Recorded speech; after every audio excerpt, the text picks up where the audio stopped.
Hey guys, what's up? It's me, LegoLee329 here today with a review for kind of a mystery LEGO Star Wars set. This is the Sandspeeder, and it's not really been confirmed exactly what this vehicle is from. The word on the street is Star Wars Battlefront 2, but I'm not entirely sure and I have not played the game, so I cannot confirm that as a fact. This set retails for about $30 US. I believe it's a Target exclusive and it has 278 pieces. Now before we get started with this review, please check out the description down below. You can like me on Facebook, follow me on Twitter, and follow me on Instagram. And also there will be a link to subscribe to my big movie review channel. I'm posting a lot of fun content over there. And while you're at it, give this video a big thumbs up and subscribe to this channel as well. The set itself here includes two minifigures, a small side build of a moisture evaporator, and the Sandspeeder itself. So let's take a close look at those minifigures first. The first minifigure included with this set here, of course, is a Sandspeeder pilot, and this minifigure has some awesome looking exclusive printed torso and legs. I love that jumpsuit in gray. This is also a female pilot, which is kind of rare to see from LEGO Star Wars, and I'm really happy to get one here. Her face print is brand new and it looks really good, and that helmet is exclusive to this set with all that printing and that color, and I think that looks fantastic. Her detail continues onto the back with a good double-sided face as well, and some nice back printing. This is just an all-around really cool looking minifigure. The one other minifigure included with the set here is the Sandspeeder Gunner. His printing is exactly the same as the pilot, but I think he is a really good minifigure as well. I love his face print, although that is not an exclusive face print to this set.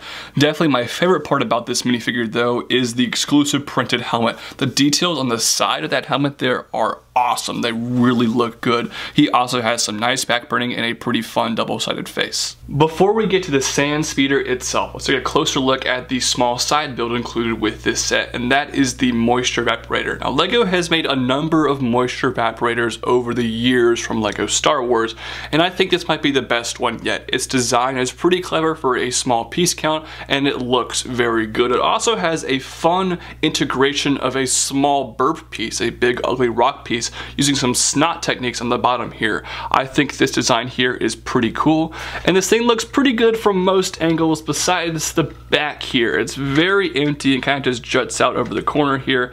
That looks a little bit strange, but there's a reason for that. This actually has a little action feature. You can hit back the moisture evaporator and it launches up the big ugly rock piece to reveal a snake piece underneath here. And the snake is actually molded in light bluish gray, which I believe might be the first time we've ever had the snake in this particular color. So that's kind of a fun, small little action play feature. Here is the main build of the set itself, the Sandspeeder. Now does this design look very familiar to any of y'all? It probably should, because this thing is pretty much just a recolor of the Snowspeeder in light tan and dark tan. There are some very small little differences. The first difference is at the back there is not a grappling hook, it's just a small stud shooter back there. And then the most noticeable difference is the fins on the wings right here. These fins are not on the Snowspeeder, but they are present on the Sandspeeder, and I think they look pretty cool, and they have a nice little sticker decal right there. I think the sand camo look actually looks very cool on the Sandspeeder. It's a really nice color scheme. These wings here, they look pretty good. I like the guns right here. This is a nice little design going all the way through here. These flaps can lift up back here, but there's no sticker detail underneath there, which is a little bit on the disappointing side. And the wings are attached onto this using some Technic pieces on the bottom here. This thing actually looks pretty good from the bottom. You can kind of see where the spring-loaded launchers are right there. But I have an issue with this design. It's connected like that, and it leaves a pretty noticeable gap up here. I mean, these don't connect perfectly, and that gap bothers me quite a bit. I'm not a fan. Flipping it around to the back, the design here, I think it looks pretty good, but it is very simple. There is a stud shooter right there, which of course can fire, and then you have the cockpit. This is a brand new printed canopy just for this set, and the classic X-Wing cockpit piece, which I think looks really good. But if this thing is really based off a Snowspeeder, LEGO, stop using that cockpit piece for Snowspeeders and Sandspeeders alike. It is not accurate at all, it really doesn't look like the Snowspeeder's cockpit from the movie. It's not the right shape. I think LEGO either needs to make a new cockpit piece or brick build a cockpit out of existing pieces, because this one is just not working. Of course though, you can open up this entire cockpit. It hinges at the very back, which is really cool to reveal the interior. Now at the back here, you actually have a nice little storage area for some extra shots for your stud shooters and these small blaster pistols given to your pilot minifigures. The main cockpit here has a printed console for your Sandspeeder pilot, and she can sit very comfortably right here. She has to lean back a little bit, but it works pretty well.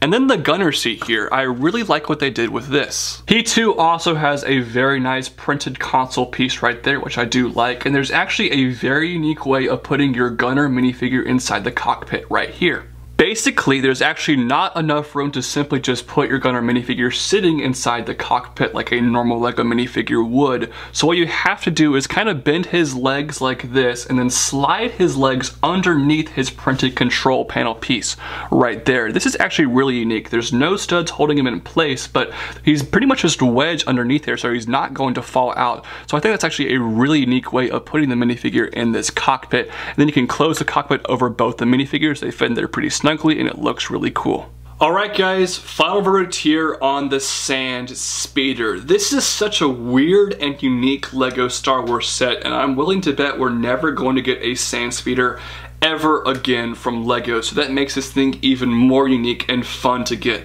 I think the price per piece is excellent. The two minifigures here, well, I wish there was one more minifigure. I do think the two exclusive minifigures we get here are really good. And then I think the ship itself looks pretty cool. It's a pretty nice and fun design. The playability features are good. The moisture evaporator side build there, well, it does kind of feel like a way just to boost the piece count of the set. I think it works pretty well. But really, I don't have too many big issues with this set besides one thing.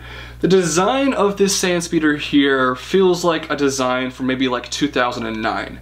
Now there were some really great LEGO sets in 2009, but in 2017 I have a bit of a higher standard when it comes to detail from LEGO Star Wars sets, and I don't think this set in particular quite lives up to that name. Don't get me wrong, this is a really cool looking set, but I think it's just a tad bit oversimplified. It's gonna make a fine addition to my LEGO Star Wars collection, but I would have preferred a little bit more detail from it. My final rating for the Sandspeeder here is going to be a 7.5 out of 10. But those are just my thoughts though. I'd love to hear yours in the comment section down below.